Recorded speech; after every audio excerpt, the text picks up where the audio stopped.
Hi, welcome to Reddit Tea Time. I, 19 female, have been dating my boyfriend, 25 male, for 5 months now, and he's amazing. However, one disagreement we often have is over housework. My boyfriend thinks that I should do housework, seeing as he works 48 hours a week and I'm not in employment. I have always refused. We don't live together. We live in separate houses and pay separate rent. I afford rent through my university student loan as well as tutoring and babysitting part-time. So in my opinion, I have no reason to clean his house when I have my own that I pay for. My boyfriend thinks it's unfair that I don't really work yet have enough money to rent. In his eyes, I should do household chores for him because he's the breadwinner. The thing is, I don't see him as the breadwinner. He doesn't pay for my rent. I do. We aren't married and I'm still in education. I can't tell if I'm being unreasonable. I cook for him and occasionally help with chores, but I refuse to be a full-time maid for him. Then again, he works so hard, whereas I only work a few hours a week. Am I the bonehead? Now for some comments. Huge red flags, OP. This is not a normal request at all. 5 months into a relationship and he's already talking about being a breadwinner and trying to distribute household chores and rent when not even living together? That is insane. Block him. Not the bonehead. While a 6-year age gap in and of itself is not a big deal, the specific age gap you guys have is often problematic because a 25-year-old wanting to date a literal teenager usually signals that the 25-year-old is both immature and controlling. Case in point, your boyfriend is being immature and controlling here. He's being ridiculous. You're a student. You're not his bang maid. Do you really want to waste your early 20s with this guy because he sounds lame? Also, if you do make the mistake of moving in with this guy, mark my words, he will become even more controlling. Whoa, I got whiplash from this post, not the bonehead. And honestly, head for the hills. It's been 5 months and he's showing you exactly who he is. He wants a bang maid, not a partner. Wait, so you don't live together? You pay your own separate rent for your own separate home that you clean and maintain for yourself. And he thinks you owe it to him to come to do the same for his home that you don't live in? Not the bonehead. This guy is trying to take advantage of you. About a year ago, a new neighbor moved in next to me. She does not have a driveway and I do, so she has to park her car on the street. Occasionally, I would see her car parked in front of my driveway. Usually, I would just park on the street and not say anything, or I would go and ask her to move her car. This went on for a few months and she eventually got a parking ticket for parking in front of my driveway and stopped blocking my driveway entirely. In May, my neighbor was parking her car in front of my driveway again. I asked her again to please not block my driveway. She said she would make no promises because she didn't know how to park on the street. I told her that she needed to learn how to park better because she lived in a neighborhood where that was the only option for most people, and that it wasn't my problem that she didn't know how to parallel park. She got extremely angry and all of the goodwill between us stopped after that argument. At the beginning of July, she started a new job where she had to work nights and our schedules were now totally opposite of one another. I would come home and her car would always be blocking my driveway, and when I went to leave for work in the morning, her car would always be blocking my driveway. After about a week of not being able to access our driveway, I asked my husband and he said it would be best to just let it be because working nights is stressful and she's probably under a lot of stress having started a new job. I didn't agree with this, but I kept my cool. About 2 weeks ago, I got home from a bad day of work very angry and decided to do something about it. I called the police and let them know that someone was blocking my driveway. They said they would send out a tow truck to have the car moved. The tow truck driver began to pick up the car, and as this was happening, my neighbor ran out screaming and begging with the tow truck driver to not take it because she would lose her job. I felt no regret. She was doing something illegal and had already got a ticket for this once before. She had her warning. The tow truck driver just told her it would be $800 to pick up the car from the city lot. This whole time she was saying some pretty mean things to me, calling me names, calling my husband names, and threatening us. I haven't seen the car on the street ever since. A few days ago, I saw her outside and she began screaming at me, telling me that she lost her job. I said that I was sorry for what happened, but that it was her fault for blocking my driveway. My husband and I talked about it, and he said that while he was on my side, he felt that I was a bonehead for getting her car towed and making her lose her job, and that we should at least pay her the $800 to get her car back. I'm not sure if they added extra fees for storing the car for this long, and I don't think we should pay her anything, because I had already tried being nice once before and it didn't work out. Am I the bonehead? Edit. Thanks for all the concern about my husband. I can totally understand where everyone is coming from, but he's absolutely not having an affair with my neighbor. We work in the same office and usually carpool together, so I think I know what he's up to most of the time. He's either at work or at home building his model boats or playing a computer game about those model boats. Neither of us like her very much. He's just really opposed to conflict, especially when it involves someone he loves, and sometimes he just can't make up his mind about who is right and who is wrong in certain situations. He has Asperger's, so I understand his sympathy. I showed him this post and he said he didn't want to see the situation escalate and felt really bad that she lost her job at the time, but now feels totally justified in backing me up. We talked again tonight and we will not be giving her any money. Now for some comments. Not the bonehead. One other note. Is your husband banging her? Because forking out $800 to someone who has been rude, disrespectful, and continuously causing you inconvenience is just not normal. Not the bonehead. Do not pay for her car or get it unimpounded. You'll basically be giving her a pass to continue to park in front of your driveway. She'll see this as you admitting guilt, even though you're not, and will continue her entitled behaviors. All of this is 100% her fault because she failed to take the time to learn how to parallel park. She had been talked to politely, ticketed, and talked to again, and yet she still chose to park in front of your driveway. The only thing I would have done was verbalize the next time you block my driveway, I'm calling the cops. LOL, not the bonehead. You told her multiple times not to block the driveway. She received a ticket for blocking your driveway. She eventually was towed. If you had gotten her towed the first time it happened, you might be a bonehead, but you tried every reasonable solution possible before involving the authorities. Her refusal to learn to parallel park, it's not that hard, is not your problem. Her refusal to not block your driveway is what led to her losing her job. Not the bonehead, and what the F is wrong with your husband for willingly forking over $800? She had multiple warnings not only from you but also in the form of a wake-up call, aka tickets, and still insisted on doing the wrong thing?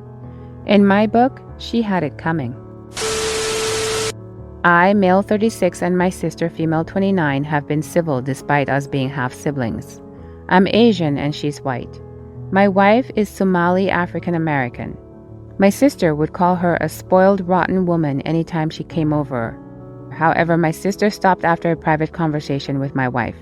My sister thought this because my wife talked about how growing up she would get gold on her birthday from family members. My wife has a jewelry collection that has grown over the years. My wife is by no means a rotten woman. She's extremely charming, and besides my sister, I've never heard of anyone that dislikes her. So about a week ago was my niece's second birthday and my sister invited my family. My wife and my sister were talking in separate groups. At one point, someone from my sister's group complimented my wife's dress, and my sister somehow took that as them complimenting her weight and said, "Well, we can't all maintain a small size. Some of us would rather take care of our children." Everyone was not only stunned but very confused. My wife changed the subject and they continued to talk until it was time for cake and gifts. It was going very well. The kids were eating and my niece was loving her presents, but then it was our turn to give our gifts. She and I picked out a bracelet from the jewelry collection to give her with a card that said, "Dahab from one gold girl to another." My wife also picked out a watch and a pair of earrings for my sister. How my wife could be so generous to a woman that in my opinion doesn't deserve it, I will never know. When my sister and her husband opened the gifts, the only one not smiling was my sister. My sister said, "Do I look like I need your handouts?" Awkward silence. My wife tried to explain that she wanted to give my niece something nice, but it seemed like everything my wife said just made her more angry. My sister began getting louder with my wife saying, "What do you think? I'm too poor to give my daughter a nice gift?" I don't even raise my voice to my wife, and I'll be damned if anyone else did, so I told her to take our daughter and wait in the car. My sister then turned her anger on me. I tried to explain there was no taking sides, but my sister then said, "That bee is trying to make me look bad in front of my husband and friends in my home." That was the straw that broke the camel's back. I told my sister that her insecurities were not my wife's problem and that the one-sided rivalry she had with her needed to stop. I then told her husband that we would not come back until my sister fixed whatever hatred she had for my wife. Like I said, it's been a week and all we've gotten is empty excuses. While I will admit I could have talked to my sister in private, she chose to invite my wife and I just like she chose to yell at my wife in front of everyone. My mom thinks I was too harsh with my sister, while my dad applauds me for standing up for my wife. I would really like other people's views on this. Am I the bonehead? Now for some comments. Not the bonehead. Your sister sure is though, and is jealous of your wife. Good on you for standing up for your wife. Not the bonehead. OP, is it possible that your sister is racist? Because it seems like she thinks your wife should be inferior to her. Poorer than her, uglier, dumber, less popular, just like some very racist stereotypes of African American. Not the bonehead. Well, your sister is a jerk, and I also think this is a major cultural misunderstanding from her. Giving gold and jewelry to girls and women in some cultures is tradition to build their safety net. It's really not a flex or bragging, though I have had friends who reacted like that when I showed a gift I was given because that kind of jewelry seems not to be as common in some Western cultures, especially for younger women. It originated as a security for a woman when things go wrong. My aunt's maid in India saved for years to give her daughter 2 gold bangles, for example, so she would have something in case her marriage went badly. It is also a sign of love to gift your own jewelry to other women in the family. When my mom got married, her aunts all gave her a piece of their jewelry collection. Her future sister-in-law did too to welcome her. I have set aside gold items for my niece. Just a baby now, so I'll wait until she's older. But she already has gold items from my parents. Your wife was showing her love and sharing her culture, and your sister can't seem to see past her own hatred and bitterness. Not the bonehead. OP, your sister is the absolute worst and is projecting her own insecurities about her quality as a person, mother, and wife onto your wife. You're right to drop contact until she drops the attitude. Sandra has been married to my dad since I, 26 male, was 7. My mom died only 18 months before they got married, and Sandra offered to adopt me once, but I said no. I had only known her for about 9 months. From the beginning, I got the vibe she hated the fact Dad had been married before. I found out later what she hated was that he had a son already. She's very old school and believes men deserve to have sons so they can have their family name carried on. She also has this outdated idea that a son is needed to carry on any family business. She had 3 girls with my dad, and her jealousy of my mom intensified. Over the years I lived with her and my dad, she made some of the crappiest comments about my mom when my dad's back was turned. He was so shut off from me after Mom died that I didn't tell him about them at first, and when I did finally, it was too late. He knew I hated Sandra and accused me of trying to break them up. I have almost nothing to do with them now. Sandra isn't too sorry about it. Before I moved out, she told me we could have been good if I had just let her claim me as her own, and let her have the joy of giving her husband a son. But I stayed faithful to some immoral loose woman who died when I was hardly out of infanthood. She said I was clearly as immoral as my mother. I told her she was evil for being so jealous of a dead woman. I also told her she wasn't worth the tip of my mom's pinky and she'd have to live with the fact she was never Dad's first choice.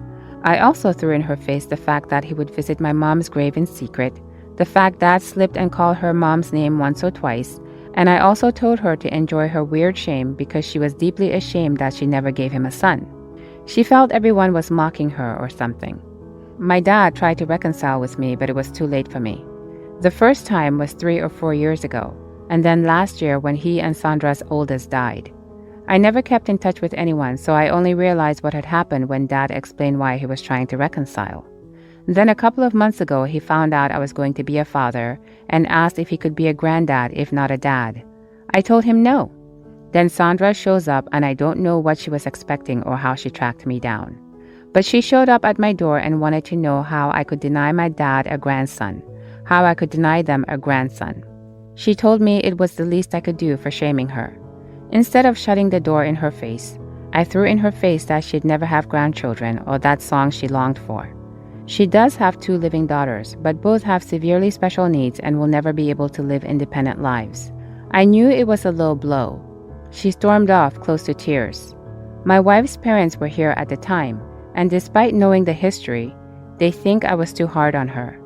Dad accused me of being a cruel bonehead to his wife. He said to take my anger out on him, not her. Am I the bonehead? Now for some comments. Not the bonehead. It wasn't a low blow, it was the truth. That woman spent your entire childhood attacking you and the memory of your mother, and your father took her side. He does not get to speak about cruelty when he allowed a woman to torment his child for years. The fact that he can even have the audacity to ask to be a grandfather when he was never a father to begin with is astonishing. Even more astonishing is the fact that his wife believes she has the right to anything of yours, much less your children. Not the bonehead. Congratulations on your beautiful baby. It was a low blow, but she deserved it. Hopefully she can sit and stew and maybe reflect on the negative impact she had on your life. Not the bonehead. Who says that about a dead mother? And who imagines they can come back from that? It's all so twisted. What do you think? Please let me know in the comments below. If you like these stories, please consider subscribing. Hopefully, I'll see you in the next Reddit story. In the meantime, please take care of yourself. Bye for now.